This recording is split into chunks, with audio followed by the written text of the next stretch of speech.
Bitter criticism. I am in the middle of Russia Today from June 5th. Just reading some articles, just commenting on them, criticizing, uh, practicing my English, skills. Why not?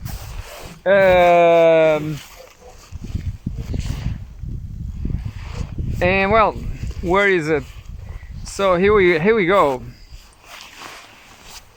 June 5th, as I said. I'm skipping a lot of news, but this time,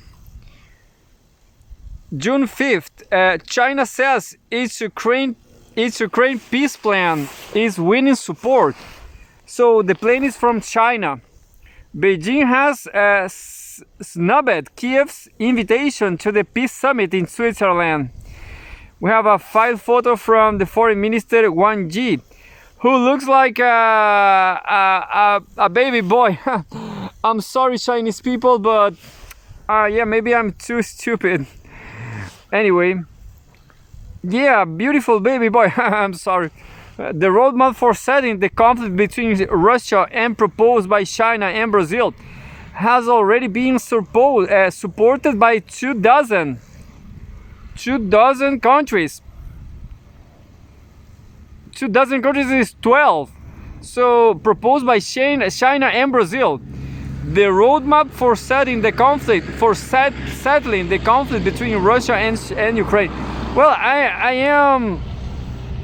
I cannot be proud, but I am proud of Brazil. Yeah, they are highly participating. Other countries like Chile, for example, they just don't matter. They just don't matter in the whole world, you know. Because imagine Chile will propose something. That doesn't matter. It's just a 20 million country full of stupid people. So, but China and Brazil, they are not involved in Ukraine, but they has a roadmap for settling the conflict between Russia and Ukraine. Has already been supported by 24 countries. Beijing's foreign minister Wang Yi has said Beijing has turned down an invitation to participate in the peace summit in Switzerland later this month, to Kiev's displeasure, arguing that such meetings are pointless if Moscow isn't invited. Absolutely, yeah, why? How they gonna talk about peace if the angry bear, if the angry bear is not there, you know? How you're gonna stop the bear? You have to talk with the bear. Anyway, well, the bear is the problem, you know? Talk to the bear. During a joint press conference with his Turkish counterpart Hakan Fidan in Beijing on Tuesday. So this guy is pretty important. He's working a lot in Russia Today. Hakan Fidan. It's the second time yesterday. In Beijing on Tuesday, Han announced that 26 countries have confirmed that they are willing to agree upon or are considering endorsing the common understanding reached by Brazil and China last month. Another 45 countries from 5 continents have given positive feedback to the ideas formulated by the 2 BRICS nations. One said, 45 countries, positive feedback, yeah, definitely. So someone has to promote the peace in the world. It's not the United States, you know. There's something wrong there's something culturally wrong on Europeans. I have Italian citizenship. Italy is not supporting the attack with Western weapons, with NATO weapons on Russia. but there's definitely something very, very wrong about white people. Definitely. So they are always making war. I have this beanie, but I'm not a weed smoker, not so heavily. I smoke just one in a month, you know.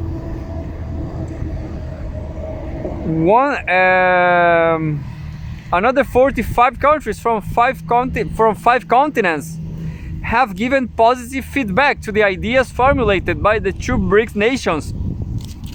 Wang said he urged more countries to support the initiative as the world needs more objective, balanced, conducive and constructive voices on the Ukraine crisis. According to Wang, Russia and Ukraine have also affirmed most of the content of the proposal. However, the Ukrainian Foreign Ministry responded to Wang's comments by condemning China's non-participation in the Global Peace Summit in Lucerne. Yeah, who knows? In Lucerne. Yeah, should be a link here about this Global Peace Summit. Only Ukraine should define what peace looks like, and the only just foundation for it will be Vladimir Zelensky's peace formula. Kiev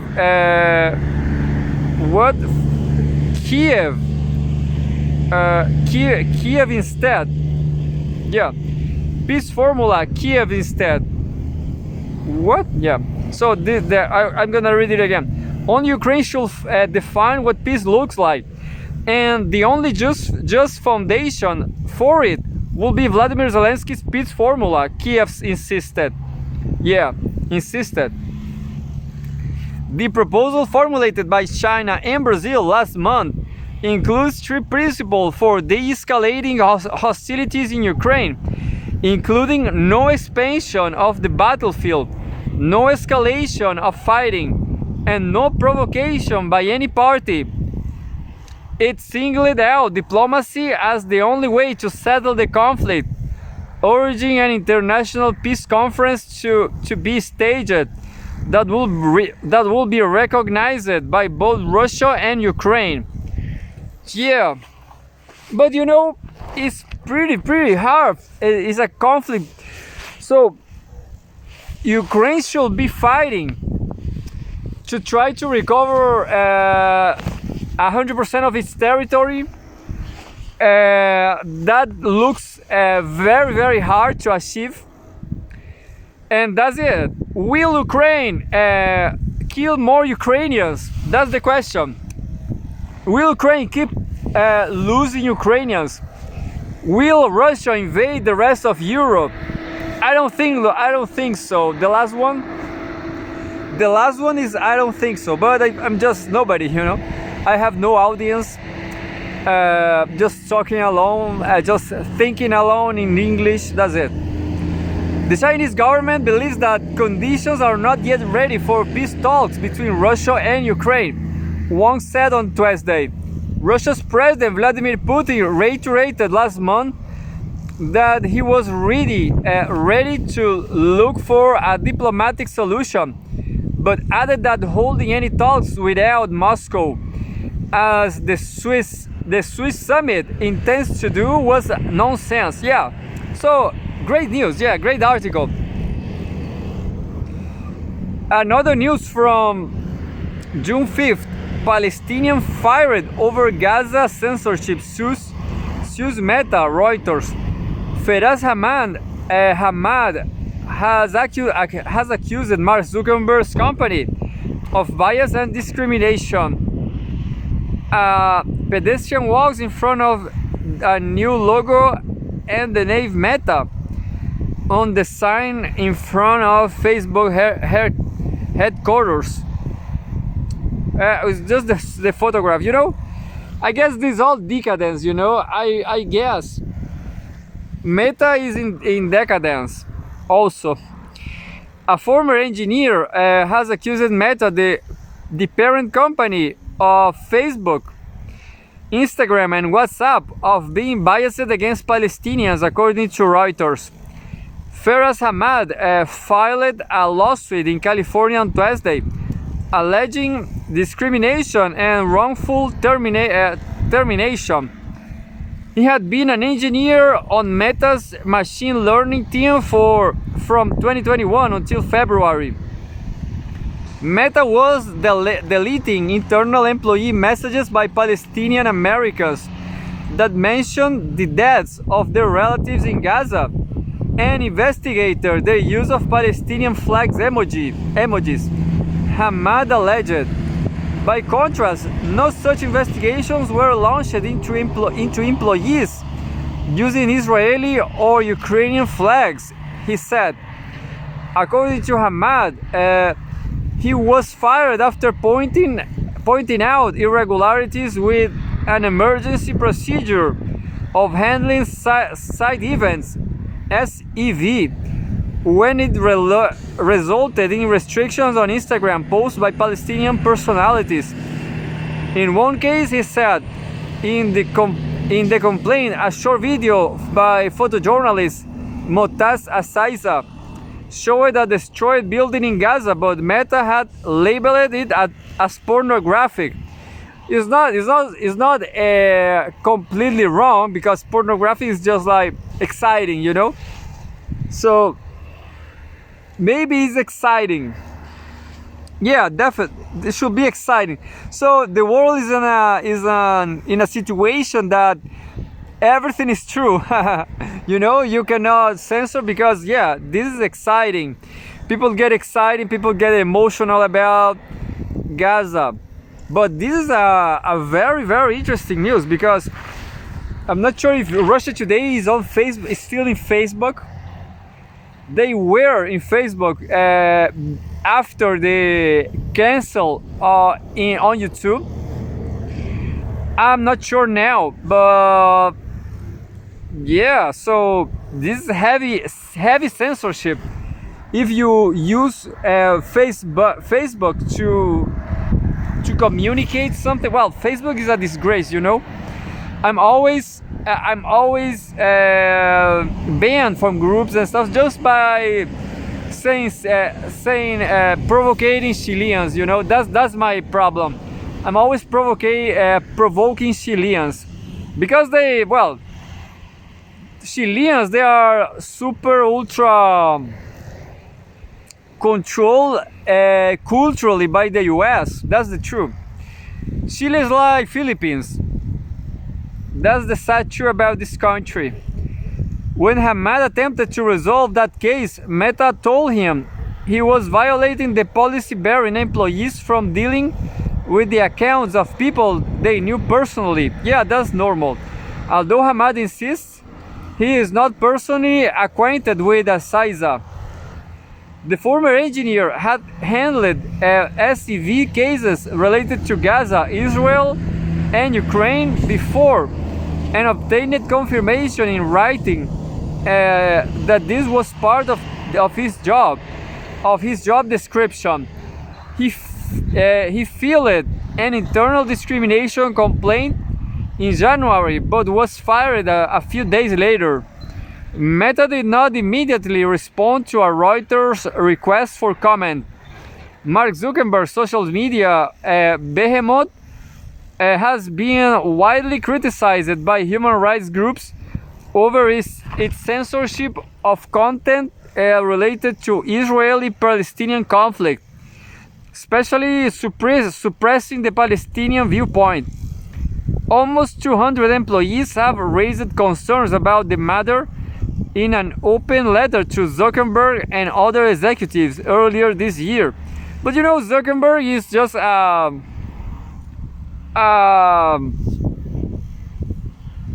CIA agent. Everybody knows that. There's no hope for Facebook, you know. You can keep doing it. I don't know why, you know. Let's go to VK, you know. VK is better. The Russian one. So definitely, if you really want to change the world, go to VK from Russia. The Gaza-based Palestinian militant group Hamas launched a series of raids into Israel on October 7 last year, dubbed Al-Aqsa Flood.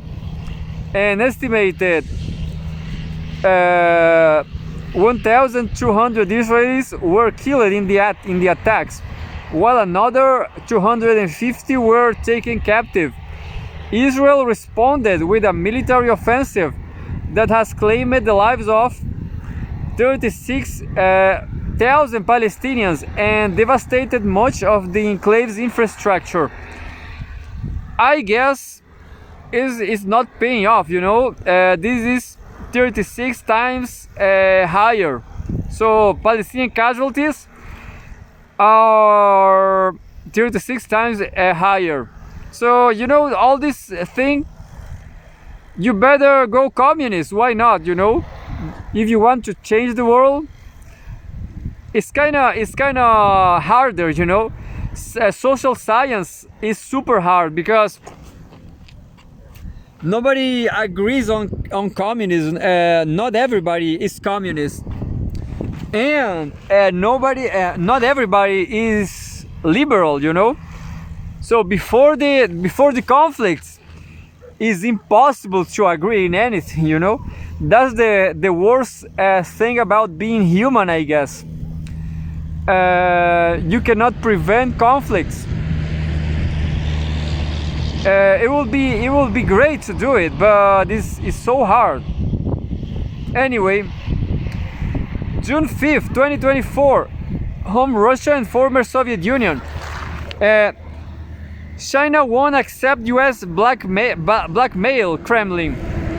Washington has threatened Beijing with sanctions over an alleged increase in exports of dual-use goods to Russia.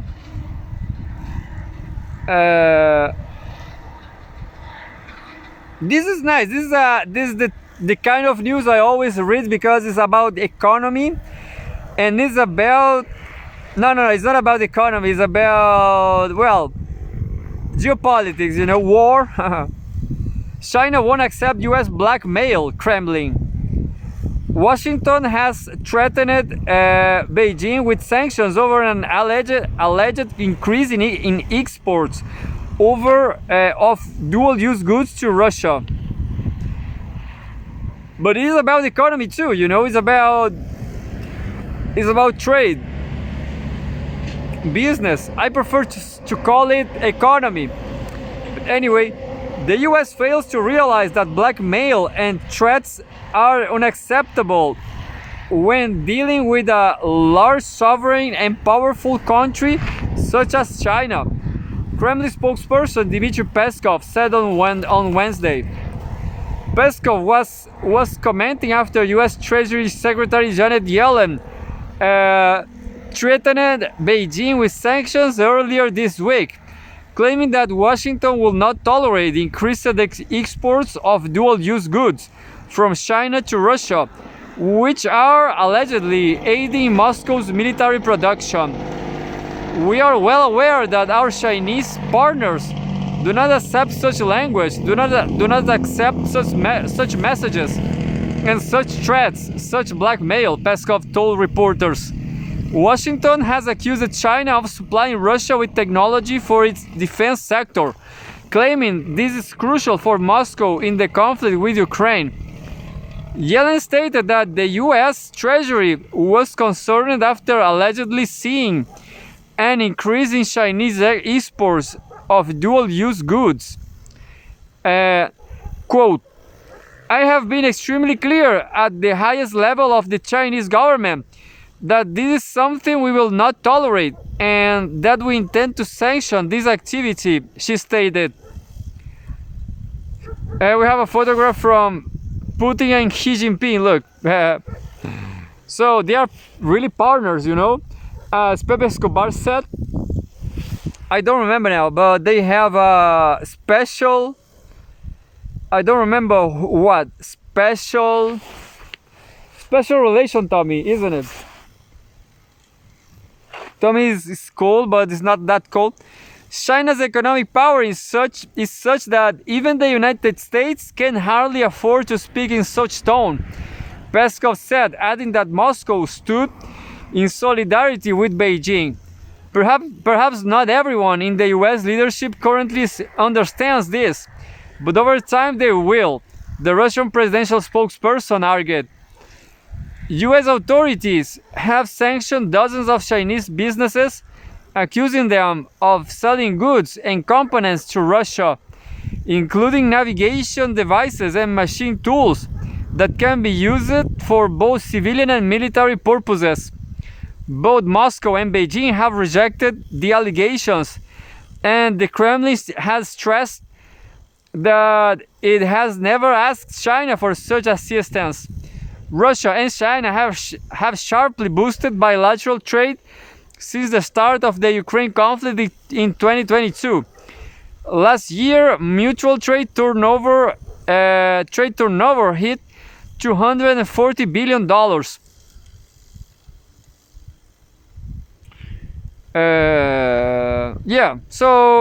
And that's it from Russia Today.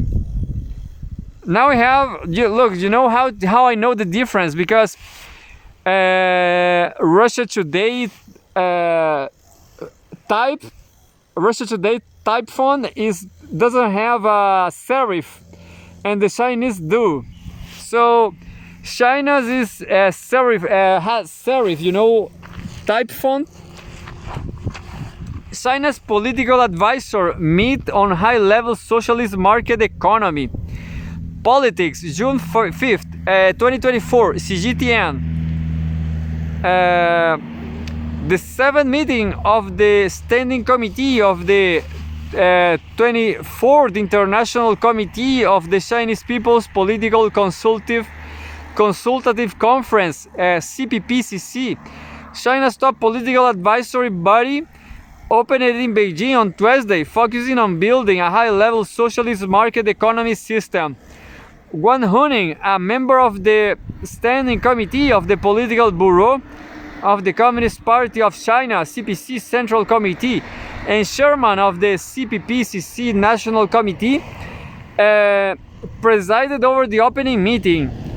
Ding Shuaixiang, a member of the Standing Committee of the Political Bureau of the CPC Central Committee and Vice Premier, was invited to attend the meeting and delivered a report.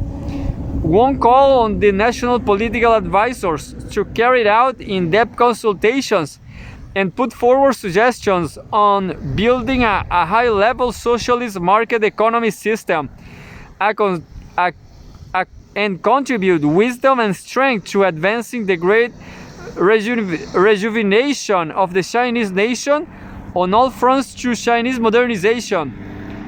In delivering a report, Ding stressed efforts to encourage state-owned capital and state-owned enterprises to grow stronger, better and bigger, and provide a sound environment and more opportunities for the non-public sector.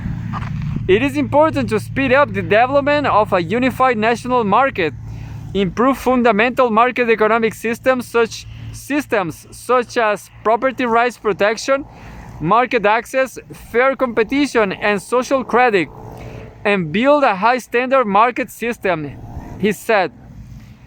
He called for giving full play to the strategic guidance of national development plans and strengthening coordination between fiscal and monetary policies so as to promote sustained and sound economic development.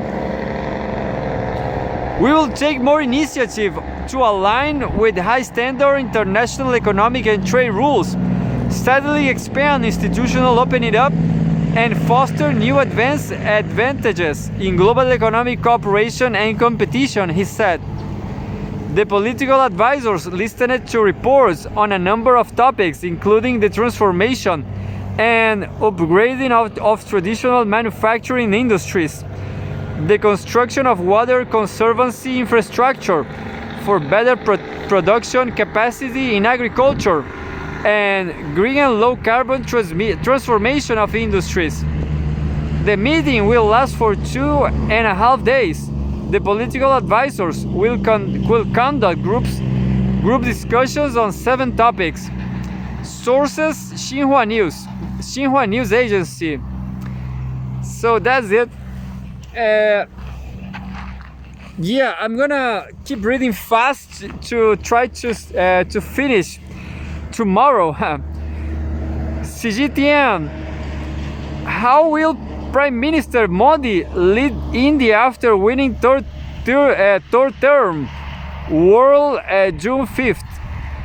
Cgtn: after nearly 2 months of electioneering and voting, over 7 days, India's mammoth general election has finally ended.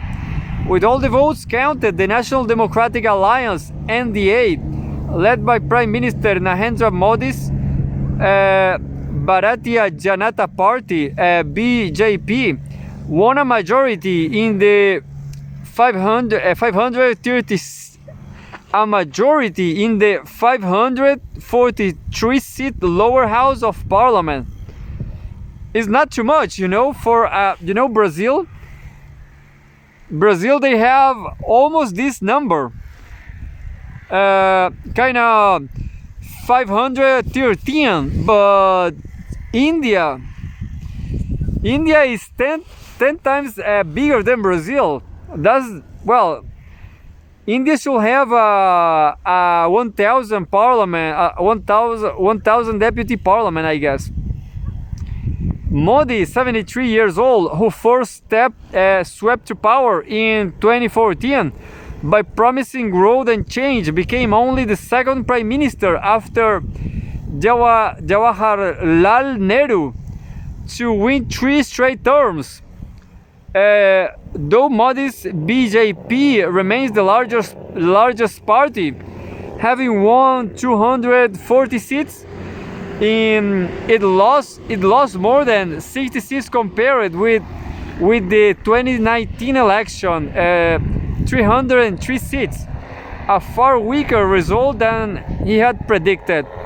Modi had predicted that the BJP will win 370 seats and his alliance will command 400 seats. It's impressive, the last is really impressive to see the largest country in the world. I mean, the bigger democracy, with all this, how to say, the power in India is condensed. It's very condensed. The loss of seats means that Modi will depend more heavily on his coalition partners in the NDA to form a government, and the results give these smaller parties more leverage. However, with a narrower victory this time round, Modi's next tenure will face a wide range of challenges, including implementing the One Nation, One Election proposal and achieving his Viksit Bharat 2047 economic vision.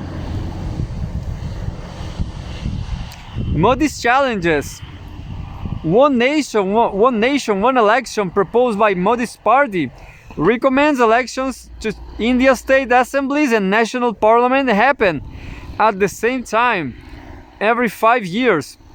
Currently, elections in each state and the national election happen at different times, even though both state assemblies and the national parliament have the same 5-year term. For example, the last election of India's Gujarat state was held in December 2022, while the Haryana state has election occurred in October 2019. Well, it's a huge country of people, There's a lot of people, there's a lot of problems. Gujarat, I guess it was a communist governed country. I'm gonna just jump to the next one. Chinese news from the 27th St. Petersburg International Economic Forum that kicks off. I just read this from Russia Today. Well, it's the same thing. the 27th St. Petersburg International Economic Forum, SPIEF opened on Wednesday in Russia's second largest city, St. Petersburg, under the main theme of the formation of new eras and growth as the cornerstone of a multipolar world. This year's forum is attended by representatives of more than 130 countries and regions, according to the forum's organizer. Quote, Russia is open to constructive dialogue and interaction with its partners and is willing to work together to solve the economic, social, scientific, and technological problems of our time, Russian President Vladimir Putin said in his congratulatory message to the forum. The 4-day forum will feature more than 400 business events, including seminars, dialogues, and panel discussions, covering topics ranging from world economic transition to advanced technology development. The Russian article was better, was more critical, I guess. Since its inception in 1997, SPIEF has evolved into a renowned global platform for business community to discuss critical economic issues facing Russia and the world. More than 6,000 Russian and foreign business representatives from over 3,000 companies in 75 countries and territories took part in the forum last year, and over 900 agreements worth of a total of 3,860 billion rubles, around $43.2 billion were signed. The current dynamics of business activity of the St. Petersburg International Economic Forum fully reflects the structural and economic changes that have taken place in Russia as a result of consolidation and mobilization of efforts of the state authorities, business and society, with the direct support of the scientific community. Anton Kobyakov, advisor to the Russian president and executive secretary of the organizing committee of the forum, was quoted as saying by its official website. I guess it comes right here, I'm not sure. The unprecedented interest from foreign partners and the media shows that the Russian market and in general Russia's economic model of development and consolidation against the backdrop of serious restrictions and pressure from the collective West has shown its competitiveness. Multinational and multicultural, value-oriented, Russia is becoming one of the growth centers of the emerging multipolar world, the executive secretary said. Yeah, I prefer the Russian article from Russia Today, but this was nice too. China Venezuela vow close collaboration as foreign minister meet in Beijing. Politics, June 5th, Cgtn, Chinese Foreign Minister Wang Yi on Wednesday met with Venezuelan Foreign Minister Ivan Gil Pinto in Beijing, and the two sides vowed to collaborate closely with each other in the global multilateral sphere, noting that this year marks the fifth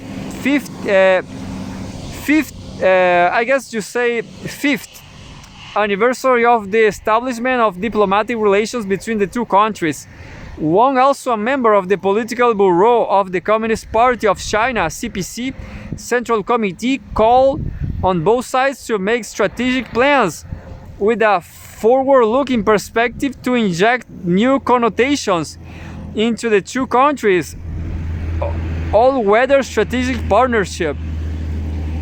Wang said China supports Venezuela in safeguarding its national sovereignty and national dignity, and supports the country in exploring a development path suited to its national conditions.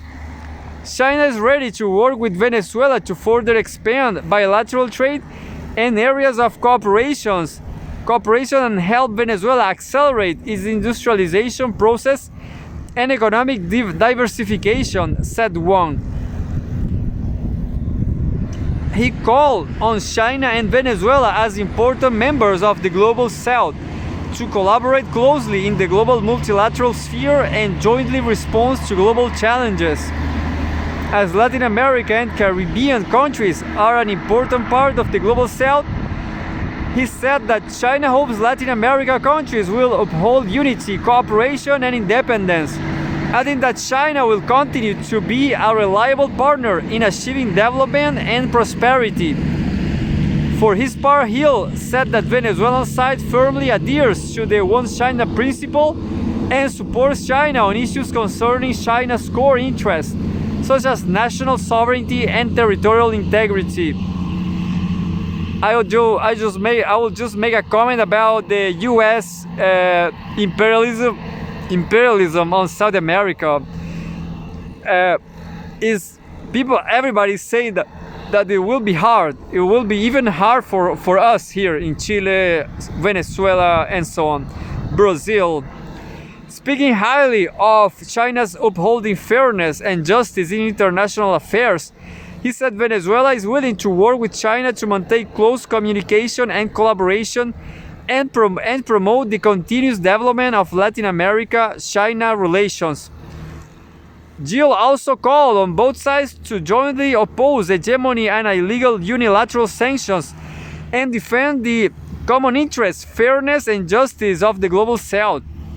He added that Venezuela appreciates the 6 common understandings for the political settlement of the Ukraine crisis issued by China and Brazil.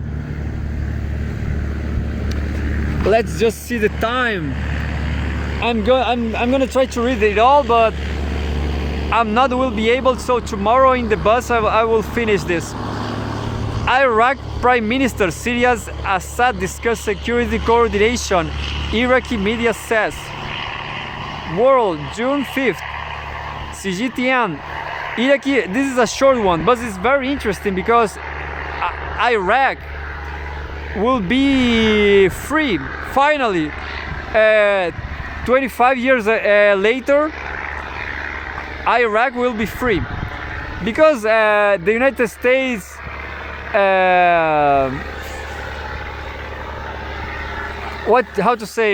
overseas policy, you know, the United States overseas policy are very corrupt, you know. They have a corruption problem. They just lost in Afghanistan because of corruption. Nobody wanted to die there. They prefer to pay the Taliban. The army was paying the Taliban, you know, the money. The contributor, the U.S. contributor was given in money to the Taliban in order to, I don't know, to bribe them. Anyway, Iraqi Prime Minister Mohammed Shia al-Sudani and Syrian President Bashar al-Assad discussed security coordination during a phone call, including facing dangers of remnants of terrorism and other security challenges, Iraqi state media said on Wednesday. Sources Reuters. More from Iraq on Cgtn. Iraq, US hold talks on ending coalition's mission. Iraqi army. That's the news. This is the news. I'm gonna end it up with this one. April 10. Well, this is very long time ago. I guess I just read it. Yeah. April 10. I guess I read it. Anyway, US lament for sending wrong signals to Taiwan independence forces. June 5th. Cgtn politics. Yeah, this is from yesterday or today. The Chinese Foreign Ministry on Wednesday urged the United States to stop sending any form of wrong signals to the Taiwan independence separatist forces. Mao Ning, a spokesperson for the ministry, said Taiwan is an inalienable part of China's territory, and the Taiwan question is purely China's internal affair that brooks no foreign interference. Quote, any pressure or threats cannot in any way shake the Chinese government and people's strong determination will and ability to safeguard the sovereignty and territorial integrity of the country, said Mao.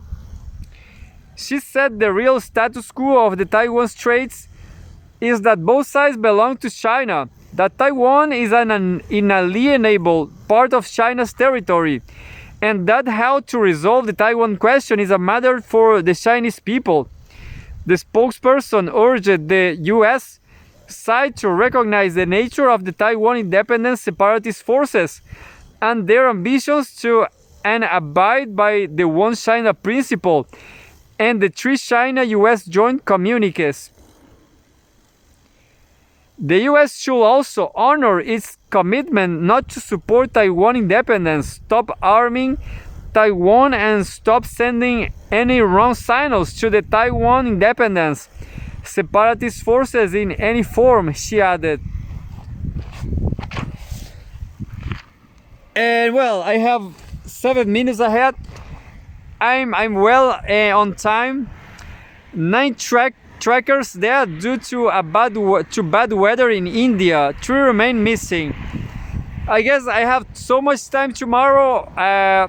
Maybe I'm gonna end it up right now. Yeah, I don't care about these trackers. World Environment Day: Restoration and Resilience of China's Rural Communities. Opinion, June 5th. Ni Kwake Kuma. Ni Kwake Kuma, special commentator on current affairs for Cgtn, is the representative of the International Fund for Agricultural Development to China and head of Regional South-South and Triangular Cooperation Center for Asia. The article reflects the author's opinion and not necessarily the views of Cgtn. On the occasion of the 2024 World Environment Day celebrations, we take time to put the spotlight on the interconnected challenges of drought, land degradation, and desertification, and some of the most frequent and intense climate change impacts wreaking havoc on rural communities' livelihoods. The UN estimates that globally 24% of the land is degrading. Droughts have been increasing in frequency and severity by 29% since 2000, affecting 55 million people every year. From 2015 to 2019, at least 100 million hectares of healthy and productive land were lost each year.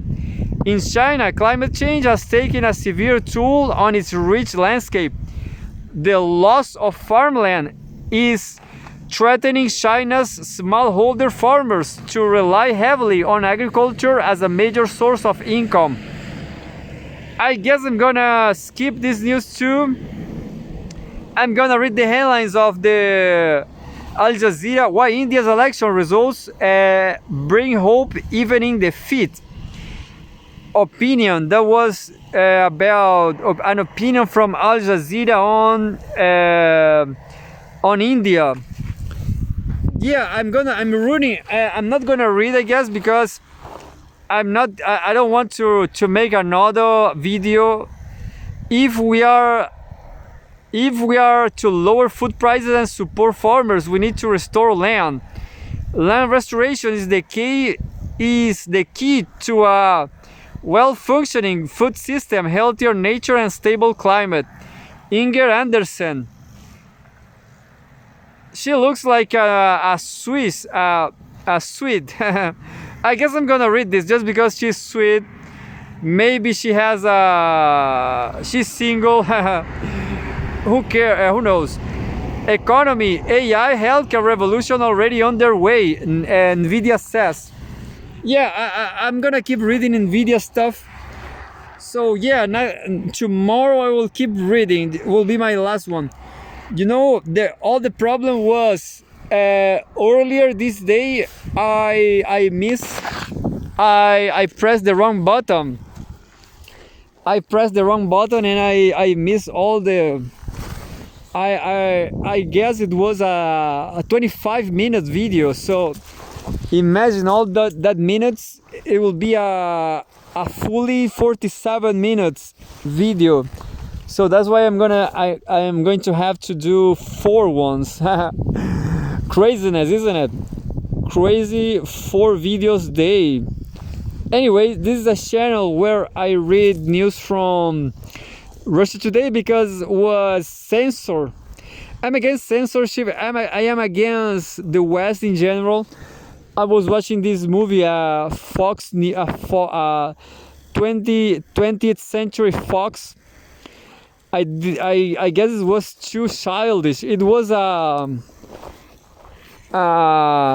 movie for kids actually, but in my opinion, the world needs more reality. You know, the United States is already done just because of all this childish of this child. You know, I guess the United States, the American people, they don't deserve to have nuclear weapons. You know, I guess every people in the world, they are stupid, you know, and American people, they are maybe even more stupid than a lot of people, you know. I was in Brazil, for example, and I live in Chile now. I guess a lot of people are stupid and so on, but American people, they are kind of nervous, you know. They are hysteric. All these Anglo people from the United States, they are kind of hysterical. That's why they should not have nuclear weapons, you know. And well, that's it. Tomorrow I record the last one. I guess I'm gonna read all the things that from India, maybe. So yeah, I'm against censorship over Russia. I don't support the West. I guess they are wrong. I guess I prefer Russia and China instead. So Russia Today, Cgtn.